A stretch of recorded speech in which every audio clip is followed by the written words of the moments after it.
আজ যেহেতু আমার কাজবাজ ছুটি ছিল, তো তার জন্য সকাল সকাল উঠে রেডি হয়ে বেরিয়ে পড়েছিলাম। কোথায় যাচ্ছি তোমাদেরকে এখন বলবো না, তোমাদেরকে পরে দেখাচ্ছি। আর ট্রেন আমাদের ছেড়ে দিয়েছে, তারপরে আমরা নিউ গড়িয়া নেমে গেছিলাম, যেহেতু আমাদের এখান থেকে মেট্রো ধরতে হবে। আর তারপরে মেট্রোয় উঠেও গেছি, আর মেট্রো ছেড়েও দিয়েছে। তো যাই হোক, এরপরে আমরা মেট্রো থেকে নেমে পড়েছি। আসলে আমাদের যাওয়ার কথা ছিল হাওড়ার শিব মন্দির, 51 ফুট শিব মন্দিরটায়।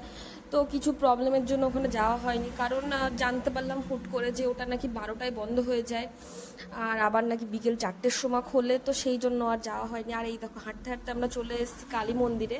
এটা ছিল কালীঘাট, আমার ফার্স্ট টাইম আসা এই মন্দিরে।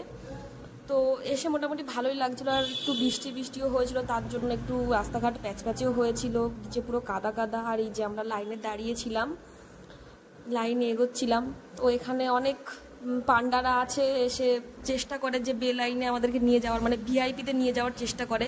ওদের অন্য অন্য লোক ধরতে হয়। আর এখানে দেখতে দেখতে আমাদের পুজো দেওয়াও হয়ে গেছে। তারপরে আমার আর দুটো বন্ধু পুজোও দিয়ে নিল। আর এই ছিল, ওই ভেতরটা হচ্ছে কি পাঠা বলি হচ্ছিল। আমার যেহেতু বলি দেখতে খুব একটা ভাল লাগে না, তাই বাইরে দাঁড়িয়েছিলাম।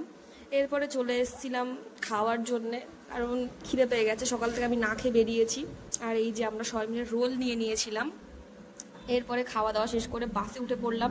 কোথায় যাব ভাবতে তো আমরা ভেবেছিলাম যে ভিক্টোরিয়া যাব। তো তারপরে সামনে এই ইলিয়ট পার্কটা চোখে পড়লো। অনেকদিন ধরে ভাবছিলাম আসবো, তো আসা হচ্ছিল না, আর এই আসলাম। তো ভেতরটা মোটামুটি যথেষ্ট সুন্দর, আমার খুব ভালোই লেগেছে। এটা বিকেল 4টে পর্যন্ত খোলা থাকে। মেইনলি এটা শুনেছিলাম এটা বাচ্চাদের খেলার জন্য, তো এখন কাপেলরাও গিয়ে ওখানটা ভিড় করে, এই আর কি। তো আমরা 4 বন্ধু মিলে চলে এসেছি এখানটায়। তারপরে আমরা 4 জন হাঁটছিলাম, হেঁটে হেঁটে চারিদিকটা দেখছিলাম। আর ওখানে আমি একটু চুল ঠিক করে নিলাম। আর সত্যি কথা বলতে ভেতরের জায়গাটা খুবই সুন্দর। এরপর দেখতে দেখতে 4টে বেজে গেল, আমাদেরকে ঘাট ধাক্কা দিয়ে বার করে দিল, আমরা বেরিয়ে আসলাম। আর শিয়ালদা যাওয়ার জন্য আমরা বাসে উঠে গেছিলাম। আর এই দেখো, দেখতে দেখতে শিয়ালদা পৌঁছেও গেছি। এরপরে ছুটে ছুটে আমরা ট্রেন ধরলাম। অ্যাট লাস্ট ক্যানিং ফিরলাম। ক্যানিং ফেরার পরে হুট করে খিদে পেয়ে গেল, তারপরে মোমো খেতে বসে পড়লাম। এই ছিল ভিডিও। তোমাদের কেমন লাগলো অবশ্যই জানিও।